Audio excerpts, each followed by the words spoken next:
On this event because we were hearing many stories throughout our city, county, state, and nation of unplanned events that led up to the farm or business being unexpectedly dropped in the laps of the spouse, kids, brothers, or sisters. Here is an example of what leads us to want to bring this event to you. Up next is Lucinda Stuenkel, who has a life-changing story to tell. Not only that, she is a friend of conservation, she walks the talk, and is highly respected among her peers. Please welcome Lucinda Stuenkel.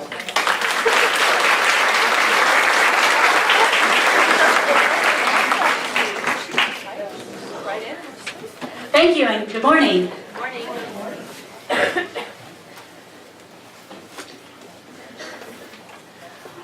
I will never forget the day as long as I live.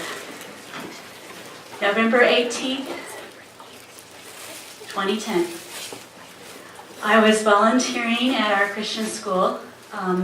I taught chemistry and physics because we couldn't afford to hire a chemistry and physics teacher. And I had it a long time ago, and so I was studying very hard to keep one step ahead of the kids.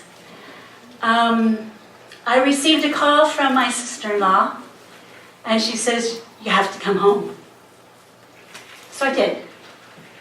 When I got there, I was met by 2 highway patrolmen, and I knew it wasn't good.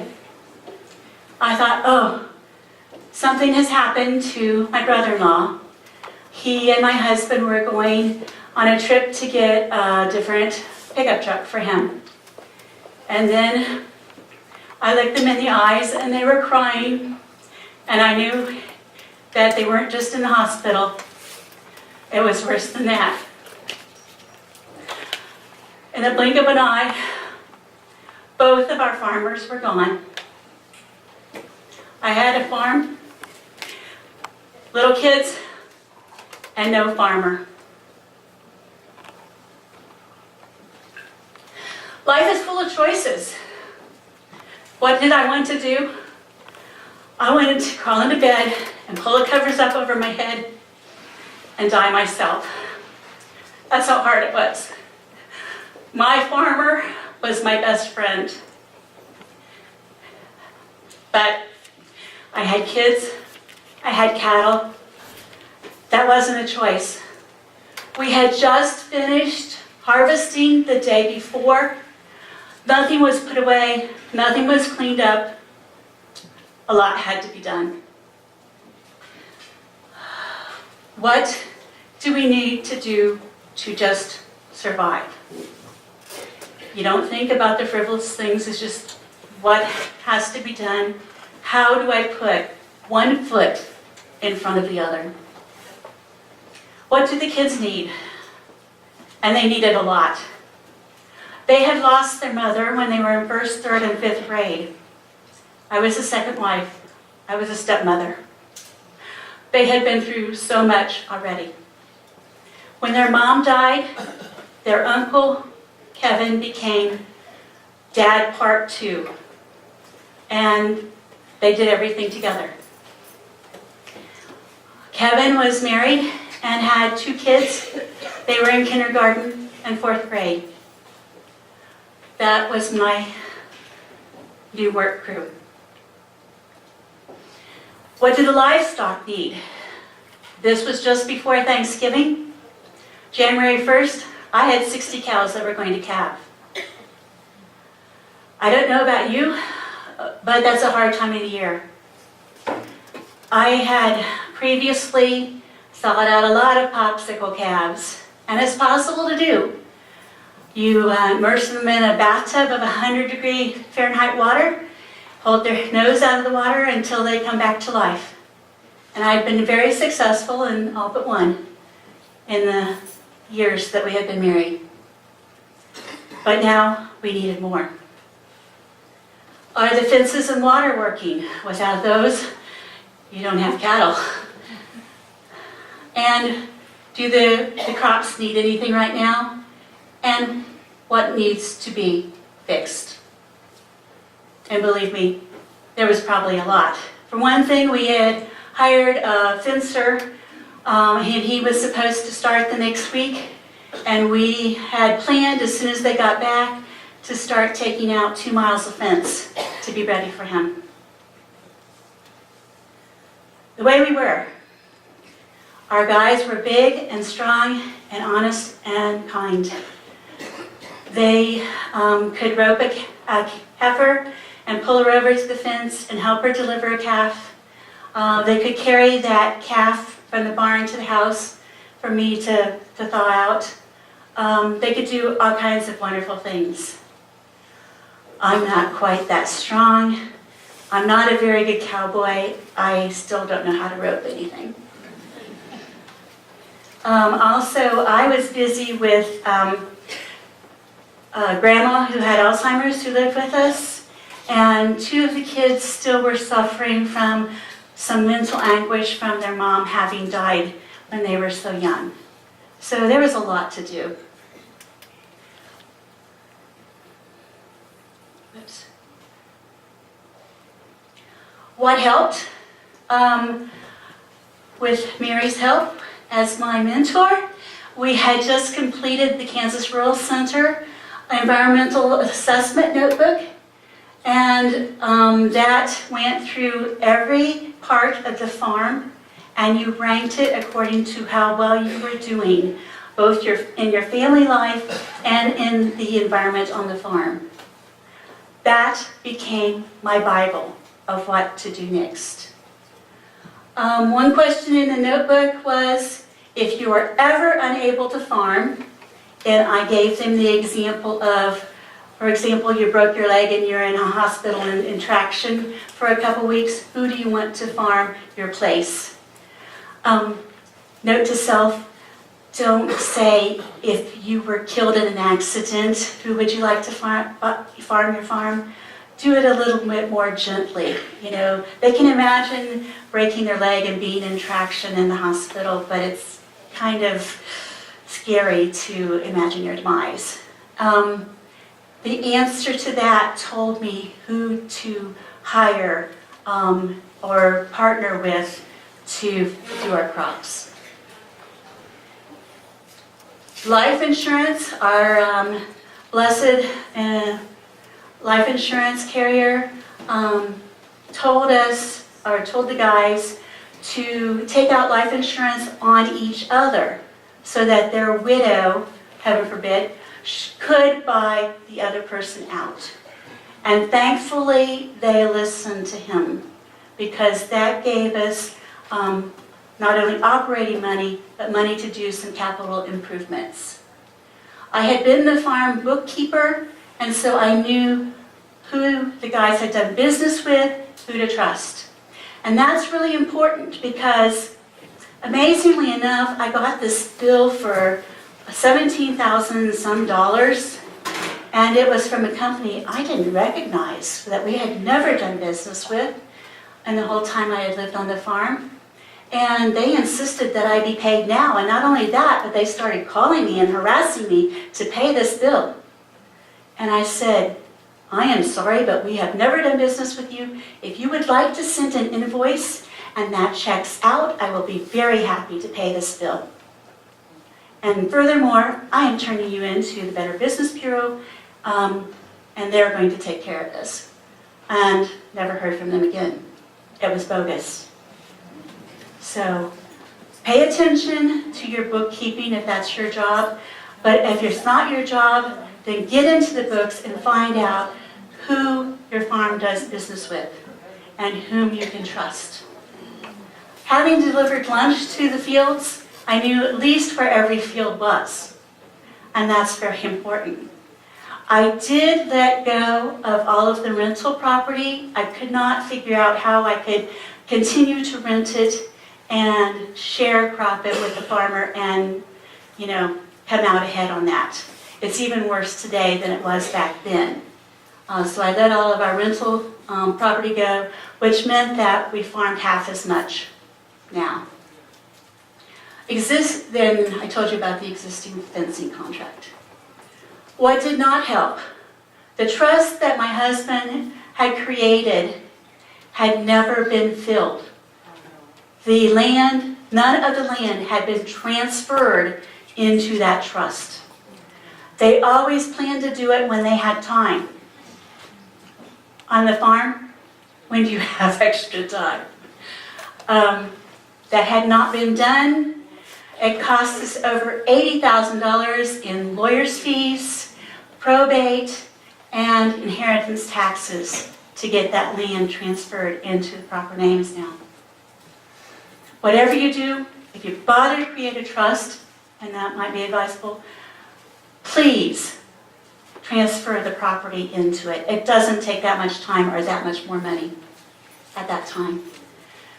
We were devastated by the loss, and it seemed to take forever to find equal footing.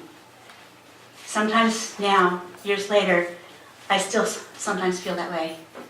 And the insurance company, bless their souls, put into the local paper that I was suing my sister-in-law for wrongful death because her husband had been driving the vehicle when the accident occurred. And that was bogus. The insurance companies were suing each other. We had nothing to do with it. But we could not collect on the claim. My kids could not have any of their rightfully due money to see them through college and that sort of thing, unless the insurance company put this in the paper. It is not right. It is not fair. It is not what happened. But a lot of people really hated me for that. And it was not true. So when you see something in the paper, don't necessarily believe it. Very few people bothered to actually ask me or my sister-in-law. We purposely made sure that we went everywhere together for a while so that people would know we were still on good speaking terms and that maybe this wasn't completely true. The pivotal point was when I found out that there was bets going on at the local cafe. That doesn't happen in your town, I'm sure. And they gave us a maximum. The most generous one was we would be putting the land up for auction within 6 weeks, and we would be hightailing it back to where we came from, because my sister-in-law and I were not from the immediate community. And they wanted our land, basically, and they wanted us to be gone. Well, when I found that out, being the contrary person that I am, it gave me the impetus to say, no. On behalf of women everywhere, especially farm women, we are not going to lay down and be run over. We are going to do this. After all, everyone knows that women can't run a farm, and so they thought that they would win this bet. I don't know who the one person was who bet against them, but I would like to shake his hand. So what did we do? How did we get out from under that feeling of wanting to pull the covers up over our head and die ourselves to being able to actually manage a farm? Well, first of all, 2 weeks after the funeral, I knew that our neighbor worked at the local stockyards, and he went every week with his trailer. And I called him up and I said, I have a few ladies for you to take with you. Our guys were big and strong, and they kept every female that was pretty, regardless of her personality. You don't know anybody like that, right? Okay. With women and children handling everything instead of two big strong guys who were cowboys, that wasn't going to work. So first of all, get rid of especially the hyper alert ones. You don't need a berserk cow who's scared to death running over you or your kids. So they go in the stock trailer, they go to town. The money is more worth it than hospital bills.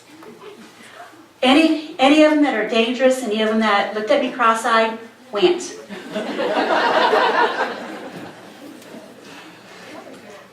The ones that are not bred, of course, have always gone.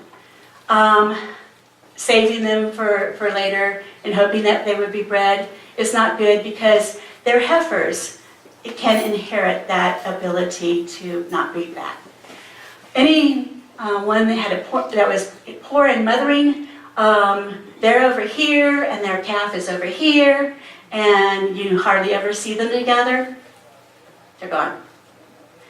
If they do not have a live calf at weaning, they're gone. We did give a bye to the heifer whose calf was eaten by a cougar. But she deserved it. She was cut up pretty bad. She really did try to protect her calf. And by the way, that calf had already been spoken for as a club calf. It was the most expensive calf in the entire pen. I think that cougar had really good taste.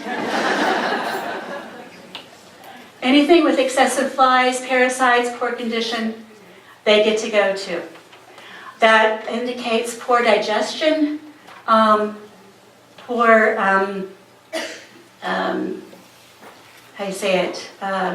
poor gut flora. They're not able to digest their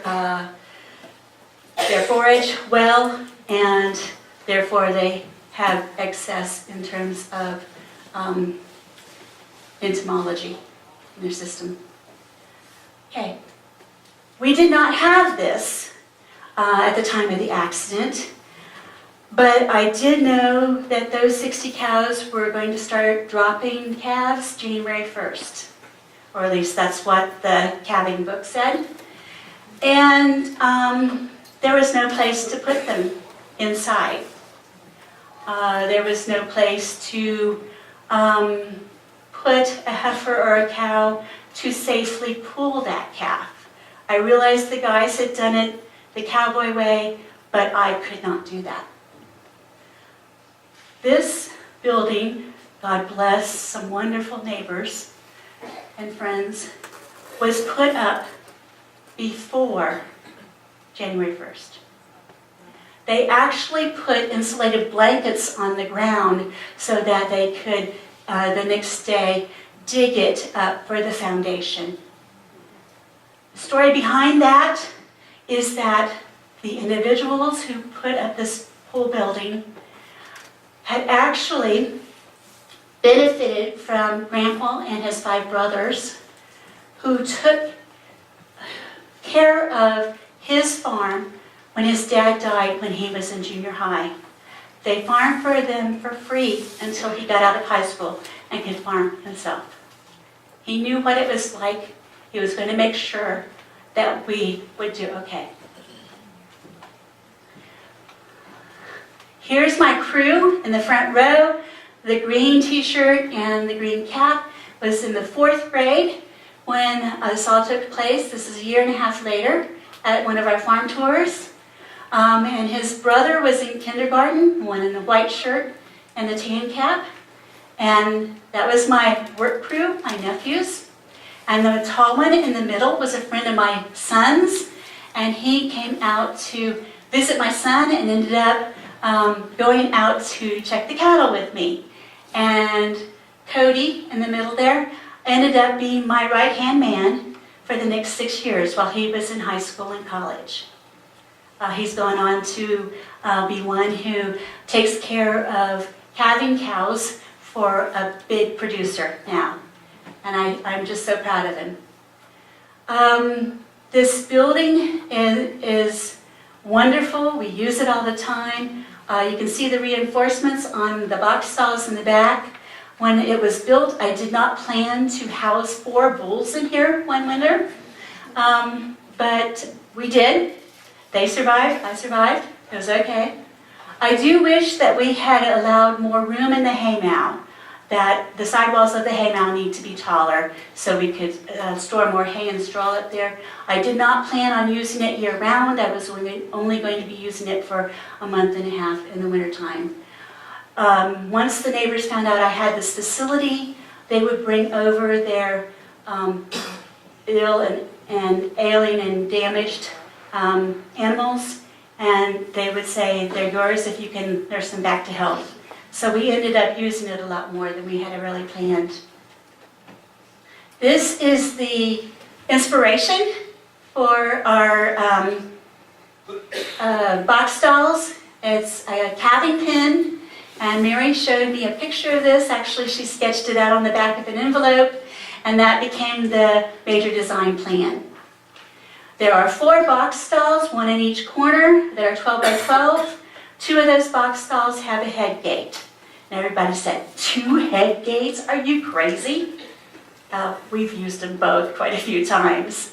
So it's actually come in quite handy. Basically, you put the cow in the pen. Notice that the head gate is cocked open, and there is hay in front of the head gate, just out of reach of the cow. This picture shows it a little bit close, but trust me, I put it about 3 feet away from the head gate, and then I leave the building. I do not yell at her or beat her or anything like that to get her into the head gate. I leave. And I let her natural craving for wonderful hay take over. We don't feed our cows grain. We never have. If you do feed grain, that could be the impetus for you, but we use hay. And when she reaches for the hay, her shoulders close the gate. I have nothing to do with it. She's not looking at me when that gate closes. She doesn't get mad at me for that. And I can slip back in when I hear the clank and do what we need to do, whether it's a vaccination, pulling the calf, teaching a calf how to nurse, milking her, whatever we need to do can be done more safely and easily this way. Also, the gate that goes up against her to help stabilize her, but also to comfort her, because animals, when they are scared, particularly cattle, like to bunch together, and they like to feel pressure on their side, and they feel safer that way bunched together. So if your cow is having a hard time, you can just lean against her side with all of your weight, and she will start to calm down. Now, those hyper alert ones, don't do it to them. This is a split gate, so the bottom can swing away for milking them or teaching a calf how to nurse. What about the calves that you need to carry to the house? Trudy Oldie told me, get the biggest wheelbarrow that you can find with the biggest wheels, and then keep it between you and the cow and calf. Tip it up next to the calf, reach over and pull the back legs of the calf into the wheelbarrow, and head for where you need to go. If the calf tries to stand up, just jerk it a little bit, not enough to hurt it, but enough for it to fall down onto the bed of this, and keep going. We need to weigh and tag our calves because we need to know who the sire is and who the dam is for the buyer who buys our bull calves. This is how we do it. The guys used to just lift up that scales. I couldn't do that. So we developed a series of pulleys throughout this barn, and it's very easy to do. The people who were helping me would tag the calf in the middle of the field. I always waited a couple days, walked the calves up to the barn, put both mother and calf into the box stall, open the gate again and let the mother out because she knows what's going on. The calf is there going, I don't know what happened. Close the gate and safely weigh and tag the calf inside the pen. If the calf comes out first, then we use the pulley out in the main area. The main area is 24 by 24 and is a great sorting pen. We can go either out the front gate or the back gate when we're doing our sorting. Spring calving. If it is before March 21st, it is not spring.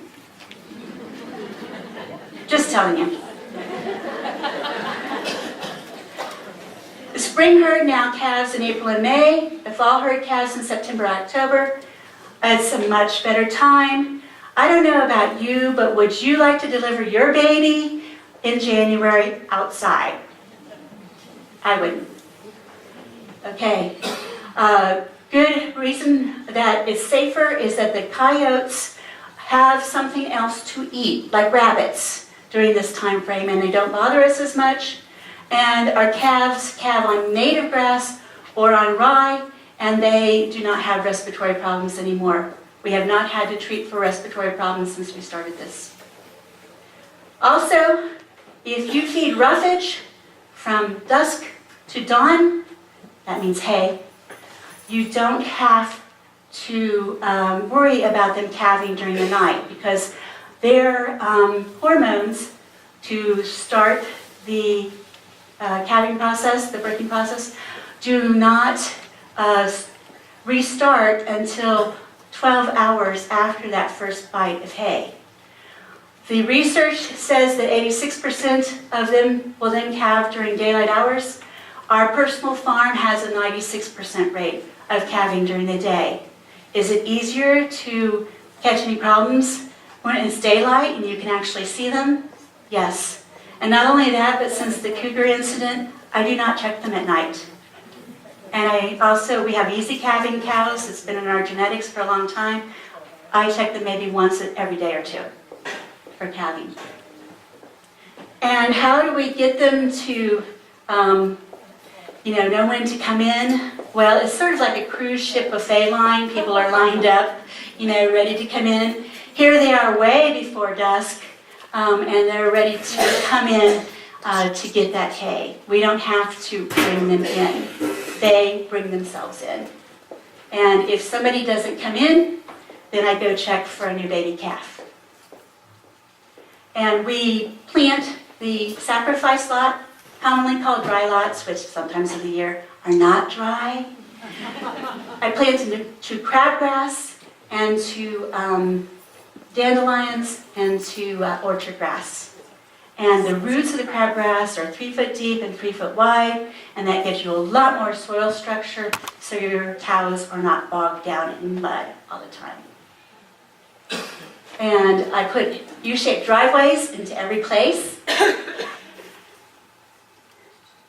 We put waterers in, and this particular one is ex-CRP. When it came out of CRP, I wrote a grant to do perimeter fencing and installing a water system. Then we cross-fenced so that this is a square around it, and gates go out to each of 4 sides, and 3 of the sides are the ex-CRP, which has finally regrown after rotational grazing for 1.5 years.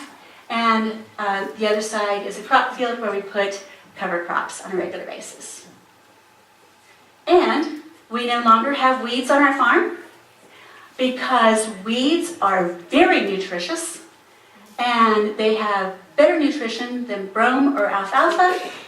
And so instead of spraying out these weeds, the ones that they eat, we just go ahead and call them forage. So that's how we get less weeds on our farm, and believe me, we do indeed have cattle that eat them. And not only that, but look in your pastures for these plants, plantain, birdsfoot trefoil, and chicory, because that is nature's medicine cabinet. They are natural parasitides, and they will deworm your cattle, your sheep, and your goats. There's them eating thistle, and there's my cattle eating pigweed. The first farmers to knock on our door were not ones that farmed like us. Don't take the first ones that come and volunteer to farm your place. We partnered with 3 good men to do the sharecropping with us, and the best thing I ever did was sell 2 of them 10 cows each. So when it's time to do the herd health checks and to move them a distance, other than just opening the gate and rotational grazing, they're there to help. And they're doing that actually today while I am here. We also hired a high school crew to take out the old fence and to build cross fences for us. They love the work and I love their muscle. We have dedicated fields for grazing, and I can give you those recipes later. Here they are on oats, radishes, and turnips and kale. We graze this from November 1st through the end of March, and then plant it to regular crops. And triticale and rye also is grazed November through March by those that are lactating. Cereal rye inhibits mare's tail, pigweed, lamb's quarters, corn, and sorghum, but it does not affect soybeans, so make sure that's your cover crop over the winter just before you plant soybeans. And here's our soil. It's nice and healthy. It looks like black cottage cheese, and that's the way you want it. This mighty oak tree you see was once just a little nut who held its crown. Thank you very much.